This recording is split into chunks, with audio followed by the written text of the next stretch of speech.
Last time on F125 career mode. And we're on the final straight here. Last lap to hold on to P7. Oh, and there's contact between myself and Yuki Tsunoda. Otmir and Tsunoda go off, and through goes Esteban Ocon up into P7. Otmir comes through largely unscathed, but Yuki Tsunoda is stuck in the gravel. And Albon slides through, and Tsunoda's going to have to set up a P10. But that looked like a veer under braking, potentially, from the Cadillac man, Jarno Otmir. And it could be a potential repercussion. Let's have another look at that from the POV of Yuki Tsunoda. There is a clear turn and movement under braking, and it's forced both drivers off. Damage to Tsunoda. Luckily, the Cadillac driver of Jarno Otmir gets away unscathed, and in the end, it's P10 for Yuki Tsunoda, sandwiched between the two Williams. What are the FIA going to come up with? And it is a ban in qualifying for the Miami sprint race. Yeah. Hello guys, Jake here. Welcome back. So last time out, I have been banned from qualifying, and so I've got to drive as Jarno Otmir again. I wasn't going to, I was going to drive as Colapinto, but we've got to drive as Otmir again. And unfortunately, we have got ourselves a penalty of a quali ban for this race. So let's get our heads down. There'll be no sprint quali action. We're going to go straight into the sprint race starting grid. So let's see how Franco Colapinto did. Max Verstappen put in a fantastic lap yesterday, and he'll start from pole position. And Lando Norris lines up alongside. As we continue through the rest of the grid today, we have Sainz, Russell, Liam Lawson, and Hamilton, Tsunoda, Antonelli, Leclerc, and Esteban Ocon, Hadja, Piastri, Lance Stroll, and Albon, Gasly, Bortoletto, Fernando Alonso, and Franco Colapinto, Hülkenberg, Doohan, Behrman, and Jarno Otmir completes the grid. And with preparations almost complete, let's head trackside for today's sprint. And alongside me in the commentary box, my old friend, Anthony Davidson. Well, Right, so obviously due to that quali ban, we are starting last. Franco only P18, so we could potentially get Colapinto straight off the start. We are just going to go for mediums because it'll be a good example for the race to see how long that those mediums can take us. If they can do all 10 laps comfortably, we could be in for a good race. So, and that is right, Max Verstappen, and it looks like Lando Norris, I'm pretty sure, were the guys on pole position, with Sainz in P3, an unexpected result, and Liam Lawson in P5, another unexpected result. Ocon continuing his stellar, just decent season in P10 for Haas, with, well, both Aston Martins and Alpines, nowhere, really. Same with the Saubers, and same, actually, if you look at that, with the Cadillacs. So, starting from the back is something we haven't done yet, obviously. We're only 2 races in. This is the 3rd. And it is a sprint race. It's the first sprint race, actually. So this is going to be interesting. 10 laps. If the mediums make it 10 laps, and we've got a strategy plan for the 29 laps of Miami, we could do medium, medium, hard. Or we could do, yeah, probably medium, medium, hard. Or medium, hard, hard, if they don't, and they are really struggling. But here we come. Round the final corners, lining up on the grid. This bit drags on a lot longer than I actually remembered, so this is actually kind of painful. Being last means you have to wait longer to form up on the grid, but we are going to make the leaders wait. The Alpine of Jack Doohan is ahead of us, and without further ado, 5 red lights for the Miami Grand Prix sprint race, and it is lights out and away we go, and we get a pretty solid launch. First phase is good, second phase is alright. But Behrman comes through with a good second phase. We are just going to launch it down the inside. We are in a sprint race, so realistically, I'm just kind of like throwing caution to the wind. If we DNF in a sprint race, you know, it's not that big of a deal. It's the main Grand Prix where all the points are earned, and I don't expect much from this sprint race whatsoever, especially starting last. Here we are behind Franco Colapinto, already a few corners in, and there's a lot of battling up ahead. Some cars going quite slow as we always make contact with Colapinto, but we are going to launch it down the inside of Colapinto and go alongside with Alex Albon into this corner. The AI leaving the door wide open there as per usual, but we're right behind Alex Albon, switching from the left to the right. We just about squeezed through using our ERS, and we are up into P17 off the start. 5 positions already. Albon is coming back, but we are just going to defend him and force him around the outside. Brake a little bit later. Oh my word. My teammate's almost killed me down the inside, but he has got a move done almost on Albon from that. But in the end, we have just survived panic. And then we go up the inside of Bortoletto with a side-by-side between Stroll and Alonso in the Astons. A bit of argy-bargy there with Bortoletto, but I think at this point we have 3 penalty points on our licence, so We just got to be careful. And Alonso has fallen behind us now. I can't remember. I must have overtaken him on that straight. Again, this is a theme of this weekend of me forgetting to record stuff.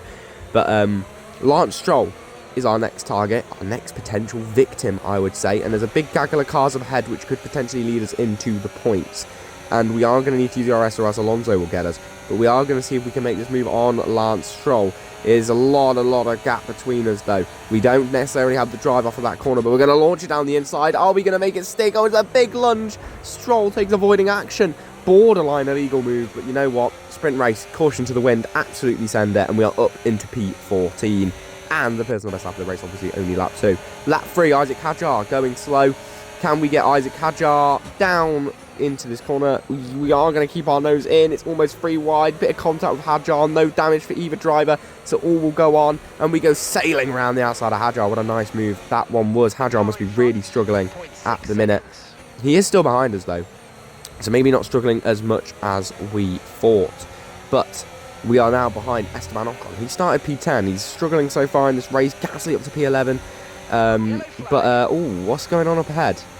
There's a bit of action up ahead, and it looks like there's going to be a retirement, and it is a retirement for Liam Lawson, starting so high up, dropping quite quickly, and Liam Lawson is out with a mechanical failure. On to lap 6 of 10, still in P12 after that retirement. Lance Stroll comes sliding through. We are 2.6 seconds ahead of Colapinto, but unfortunately there's not much we can do about Lance Stroll there, but we are going to look to overtake him later on in the lap, because we are good through that middle sector with all the turns, able to take a bit more liberty on the curbs. And there is a bit of fighting ahead, so maybe a chance of top 10.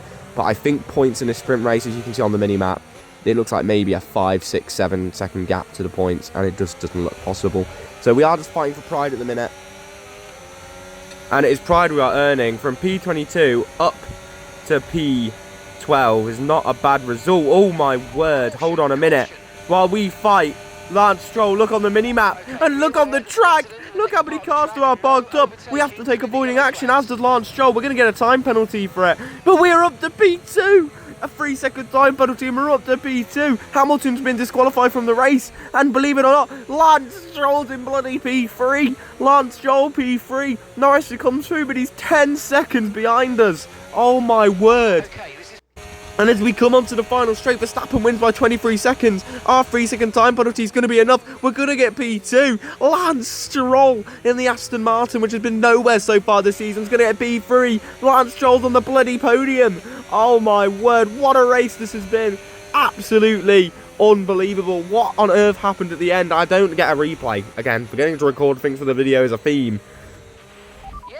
But my oh my, what a result. Second in the sprint.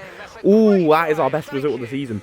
And again, our other best result of the season, we got a penalty. So P22 to P2, up 20 positions. Not bad, Jarno. Not bad. Yeah, that was obviously just a freak bit of luck. We would have had P12 in that race, which I don't think is actually too bad. And I don't think it's too disfar of the representation. Considering starting P22, we had okay pace, but we were just getting swamped on straights, really, which was the problem.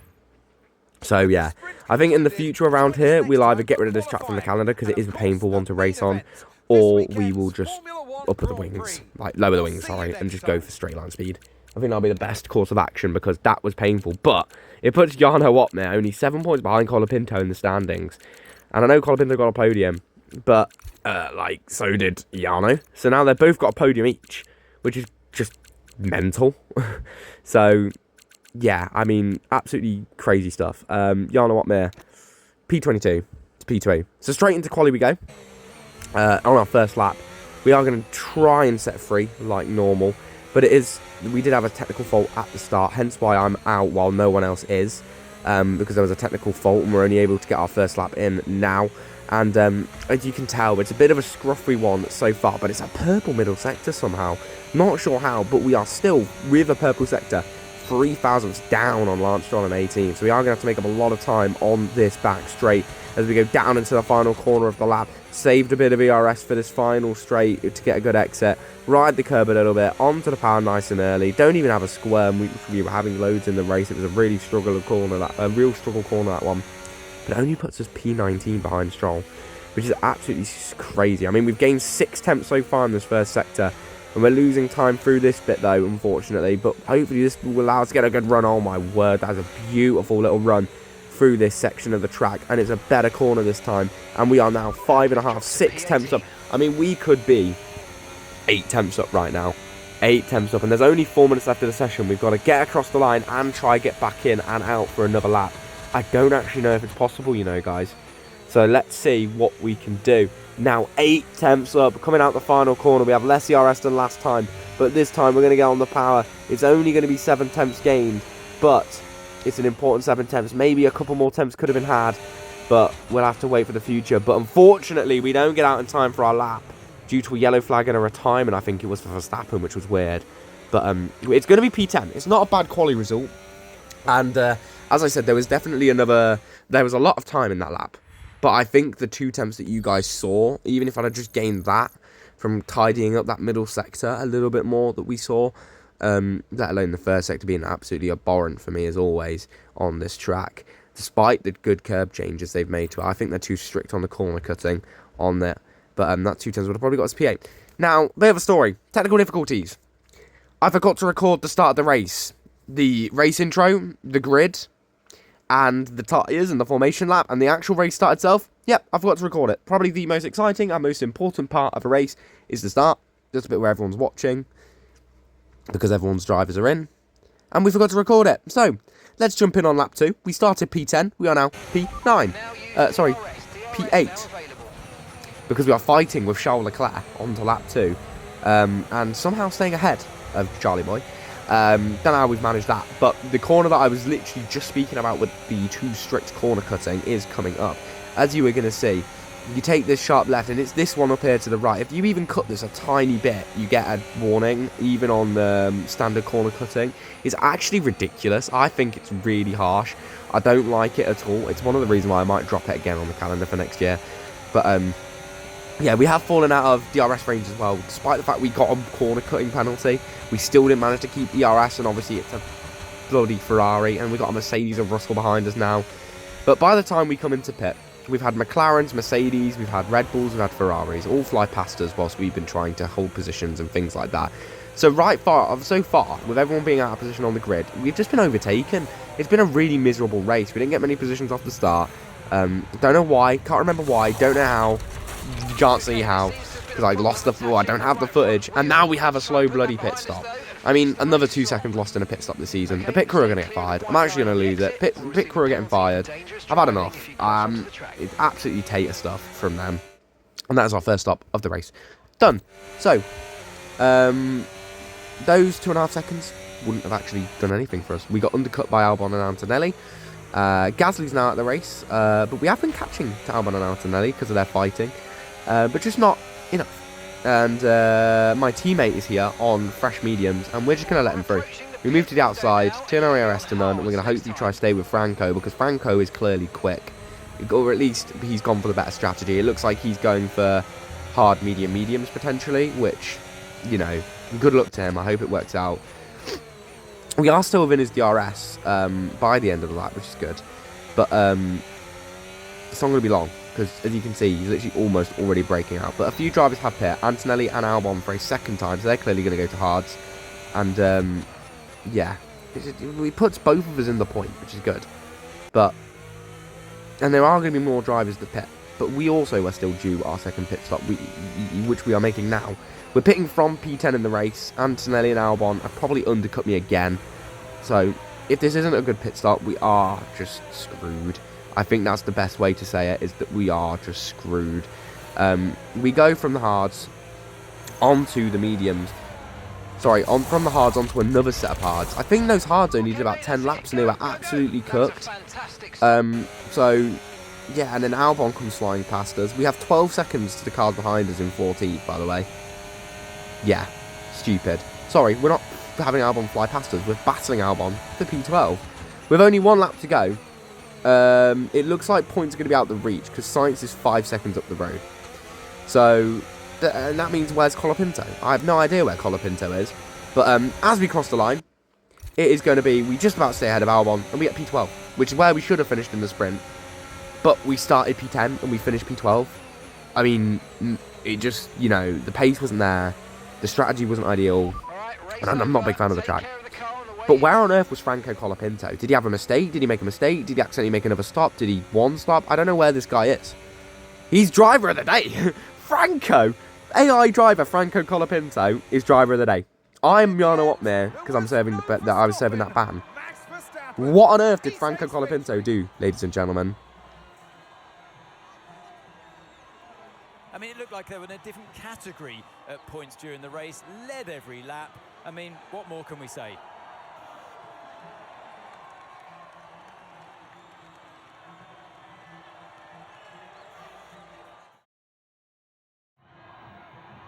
It's what they've all been racing towards, waiting for them. High above the pit lane is our podium.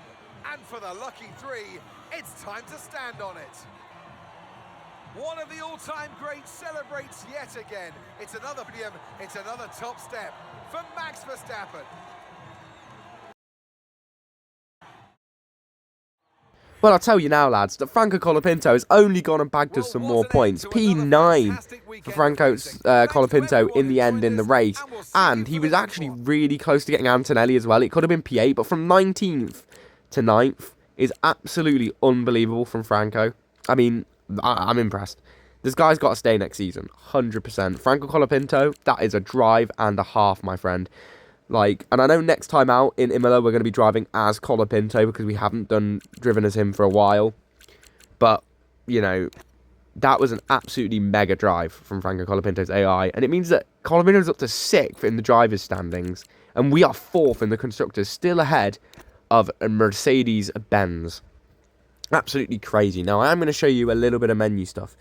But we are 86k for that weekend. We lose a bit of money from something. Our fan rating is up to pretty much level 2 now, which is alright, I guess. And, yeah, it's been a really good episode. A really good episode for Franco Colapinto. I mean, from 18th to what? I don't think he got points in the sprint. I'm not 100% sure, but I don't think he got points in the sprint. I might have to fact check it, but I don't think he did. But then that 19th to 9th with a great strategy and some great pace was absolutely unbelievable. And next time out in Imola, we are going to be taking over as Franco Colapinto, and we do like Imola. Imola is a good track for us. Again, still 105 AI as per, but we just need to be on form and cooking on gas, and we could have ourselves a very, very good Imola GP.